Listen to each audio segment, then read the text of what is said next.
one of those ones that people on social media do get carried away sometimes. We have Cancel seen. me. I dare you. I dare you. I Me. dare you to cancel me. I dare you. Because you know why? That's going to improve views, mate. I haven't said anything crazy controversial, though, so it's all good. But let's move on here and let's go to a pretty big discussion point. Now, we can't go for too long because otherwise this podcast will go for 3.5 years, not hours, 3.5 years of straight rugby talk. But we have got a huge, huge discussion point to bring up here, and that is regarding to the eligibility rules for duo nations. Now, I'm going to read this article here from rugbypass.com, and it is upcoming World Rugby vote on eligibility. Upcoming World Rugby vote on eligibility could boost Tier 2 nations. So World Rugby is set to take a vote on proposed changes to international eligibility, which could make it considerably less difficult for players to switch their test allegiances. According to The Telegraph, World Rugby are preparing to vote on a proposal that will allow players to switch nations after a 3-year stand-down period, provided that their parents or grandparents were born in the nation to which they're intending to switch their allegiances. Under the current rules, once a player has played test rugby, they're locked to that country for life unless they're able to utilise the Sevens loophole. As such, there's a significant number of players, primarily from the Pacific Islands. Well, we knew this was coming. Yes, we also know that, we also call them Scott Africa, with Scotland, because obviously there's a lot of South Africans in that Scotland team. So we actually changed their name to Scott Africa for the stream on the weekend. But as such, like I said, they're primarily from the Pacific Islands who are playing As such, there's a significant number of players, primarily from the Pacific Islands, who are playing a handful of tests for the likes of New Zealand, Australia, and England, are unneeded by their chosen nation, but could make a huge difference to a Tier 2 side for which they would normally be eligible. Examples include the likes of Charles Piutau, Stephen Lautua, and Nathan Hughes. And I would assume maybe you could also include there Taniela Tupou, because obviously Tongan, if we wanted to throw that one out there. The likes of Malakai Fekatoa and Lopeti Demani have both used sevens to switch nations from New Zealand and Australia to Tonga, but that rule is considered needlessly complex and locks out players who aren't built for the compacted form of the game. What are your thoughts about this? Do you agree with being able to effectively play for, what's your pros and cons here for effectively playing for two nations? I think straight away it is opening up more opportunities for those players, the likes of a Fekatoa, because at the end of the day, that process of playing sevens to then go back to union is quite long-winded, I guess you could say, but then also 3 years off doesn't sound like a lot of time when you think about it. That's pretty much, if you haven't played since the last World Cup, pretty much at this stage, you are eligible to be able to switch to another side. So my huge question as well 25 to 28 is still quite a few years, though. If you decided that you were going to, let's say, play for the All Blacks, just as an example, Malakai Fekatoa, will use him as just a little bit of an example here. So he plays for the All Blacks, then waits 3 years, plays for Tonga.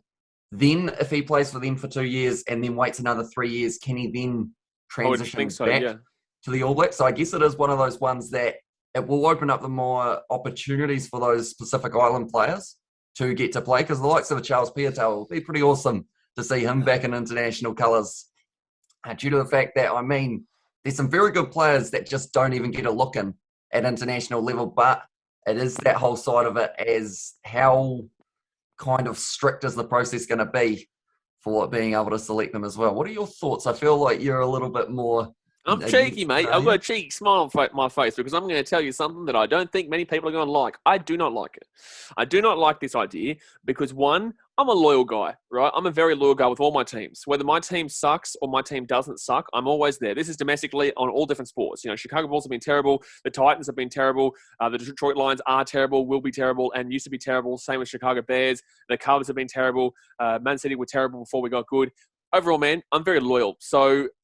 I'm one of those guys who are if you're especially when it comes to nations, and this is why it grinds my gears, right? It grinds my gears when I see people, and you know this, because we speak about this on the podcast all the time, because you know people who are like this. If you're listening, I apologize, but in the same sense, it's a fact. If you are from the USA, you support the USA when it comes to rugby. There's no choosing an international rugby team, right? You're either from the USA, or you're from Australia, or you're from South Africa, or you're from England. You can't just choose. This isn't just a choice game. And there's a reason why I'm utilizing fan support, and then I'm going to come back here to the players, right? Yes, you can be born in Australia but then you can grow up in Tonga, or you can be born in Tonga and be born in Australia. But truly, I believe that you should be loyal to one country. Now, there is a pro to it, and that is growing the Pacific Islands. But in the same sense, man, like, look at how the Pacific Islands are already. Fiji is going to be fantastic regardless. It doesn't come down to this kind of situation to see if a team is going to be good or not. It doesn't come down to this. It comes down to how much finances and how much effectively ability you're putting into growing the sport. Look at the Wallabies. They haven't put shit all effectively. The Wallabies haven't put shit all into this sport for ages. Now they're starting to put, actual finances behind it, belief behind it, and support behind it. And that's why the Wallabies are getting better. Yes, obviously we utilise players from all over the place, but they've chosen to play for Australia, which is in the rules, right? If you're able to choose between two teams, like 3 years, okay, so what, you're like you just said, now you're going from Australia to Tonga, then Tonga to Australia, then Australia to Tonga. Like, shit, man, like, just choose one country. Like, if you don't believe that you're ever going to make the Australian team again, like, I understand that it's the smartest option to go there, but now we're just going to get seen players go for all these, because his grandparents. What if this bloke was born in England and his grandparents were born in Fiji? And because he doesn't believe he's going to get a spot in England, he's now going to go play for Fiji. He's never been to Fiji in his life. He's never lived in Fiji. He's not really from Fiji. His grandparent was born in Fiji, but then flew over 2 weeks later, just because they're on holiday and then 2 weeks later they're back here to England. So that qualifies him to play for Fiji now. The amount of loopholes we're going to see in the future, people go and have their babies in another country. I'm legitimately saying this because if you think about it, I guarantee you there are people out there who are considering it, right? So there are people out there who more than likely would take themselves to a place like Japan, where they feel like their child might have a much more a chance in the future, and then come back to Australia, and then they've got the option of those two, or they'll go through 3 different places, and then you're eligible for 3 players. Like, there is so much opportunity to skirt the rules here and to, yes, give yourself more of an opportunity, but it just makes it so confusing. It makes it so strange. And people are not going to like this because they're going to be like, oh, please grow the islands, stop wanking on about support and shit. Like, it just is how it is for me. I'm not a big fan of it. What would you say to everything that I've said here? Well, it's a good question, isn't it? It's been quite hard to summarise it, I think. But you understand what I'm saying? I do. So it's going to be, I believe they're doing it as a vote, aren't they? Yes. For World Rugby to really decide. They need 75%. Yeah. So that's going to be pretty tough to do straight away. But if they can find some way of really, I guess, making the rules strict so that you can't loophole it, like, type thing, like maybe they make a couple changes in that regard, because of the fact that I feel like it is very rough for those players who have one cap or something for one side when there was an injury and then never get another chance. I know, I agree. That's something that, sorry to interrupt you, but like, that's something that I do agree with here. That's the only problem. I was thinking about this before. I didn't speak about it though, because I was waffling, but I agree with that. When there is a player who gets one cap and then gets a serious injury and then unfortunately isn't able to work his way back into that Australian side or back into that All Black side or back into that French side, and, they feel like they want to go and play for Tonga, Samoa, even Cook Islands, well, they're not really a massive 15s team, but overall, like, you could see it that way.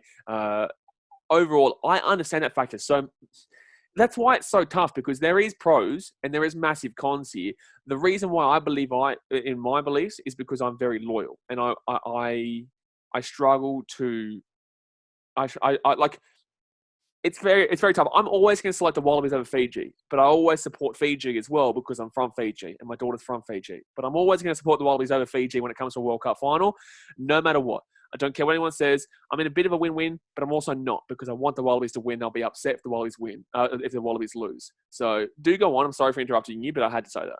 No worries. So I feel like if they can find like strict guidelines in terms of maybe it's only first eligible for players who have less than 10 international test caps or something along those lines, to try and make sure that they are, I guess, getting to the right group that they are trying to, if that makes sense. Because the likes of a Charles Piutau or someone like that, he's a very, very good player, but it's whether or not like he would actually want to play international rugby again type thing.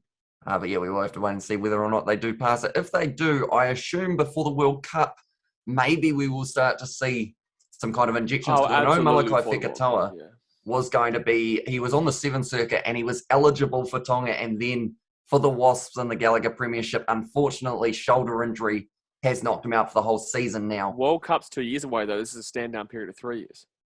Although, saying that, if someone hasn't played for their country for a couple of years... Yeah, but are they officially saying, like, since you've last played? Or do you reckon they're saying the official stand-down period? Because he's technically been eligible to be selected. He's just been injured. So I feel like that's also one of those areas that they will have to make sure they're very clear in specifying before the kind of the process. So, yeah. But No, go on. it will be interesting to see who does take up the opportunity, because we've always talked about the funding side of it and that kind of thing. So whether or not someone from the likes of the Gallagher Premiership, are they going to be able to get out of their contract for long enough to go play for the international sides? Right. Like Quade Cooper, Samu Karevi at the moment in the top league, they've gone back due to the fact that they have kind of got that locked in part. So whether or not those Gallagher Premiership boys might have a little bit of trouble, maybe top 14. A couple of those lads might be trying to get out of there. Just quickly to throw this out there, we're going to move on because we've got to get through, obviously, the discussion on the games. I'm going to throw this out there as well in regards to the Giteau Law. We'll speak more in depth about this after this Automation series because we do not have the time right now. But the Giteau Law, I have relatively changed my mind after this Japan fiasco with Samu Karevi and Quade Cooper in regards to just allowing free reign to Australians going overseas. I think the Giteau Law needs to be reined in, but it also can't be just free reign. And I absolutely understand what they're talking about now after this Japan fiasco because it's ridiculous and teams can hold ransom. Even though we can literally just take players away and say, you know what, we're calling up for international, then we have to then send them back there and that causes a situation for them. So, yes, it's legal. We could have just said, Samu Karevi and Quade Cooper, you are coming. You don't have a choice here. You are coming. But we didn't do that because we're obviously respectful. But unfortunately, yeah, the Japanese teams weren't great with that. So just in regard to Giteau Law, we'll put that out. But I do agree with you. I 100% agree that I think that, yes, you should be able to change if you're under like 10 caps, 15 caps, something like that. If you played like 50 caps and you're trying to tell me that you want to swap to Tonga, like get out my face. Like, I'm sorry, but that's ridiculous. But if you've played like less than 10 caps and you don't necessarily believe you're going to get there and you want to go and potentially build up the islands because you're a good enough player to get into that team, but you're not a good enough player to necessarily get into the Wallabies or the All Blacks or whatnot, then yeah, be my guest. So I agree with this notion to improve the islands, but there has to be a limit. There has to be a limit. But let's move on because otherwise we're going to be going for 14 hours here.